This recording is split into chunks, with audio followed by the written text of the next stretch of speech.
কি হয়েছে রে মা? আব্বু আজকে ইফতার আইলো, আমার সব বান্ধবীরা খেজুর আপেল কমলা দিয়া ইফতার করে। আমার অনেক ইচ্ছা করতেছে। আরে আমরা তো গরিব মানুষ। গরিবের একটা সীমা থাকে, তোমার মতন গরিব আমি আমার জীবনও দেখিনি। রোজার এতটা দিন হয়ে গেল, একটা দিন ইফতার আনতে বললো না।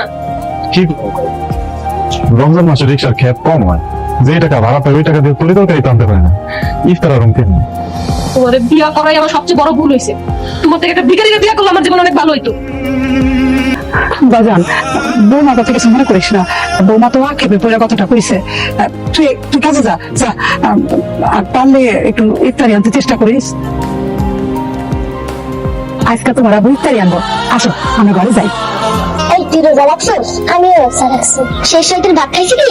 আম্মু ডাকে নাই রাইতে, কইছে সকালে খাইলে নাকি রোজা সবাই একটা রোজা বাবা 3টা রোজা হবে। তাহলে তো তোর রোজা হয় নাই, কারণ তুই সকালে ভাত খাইছস।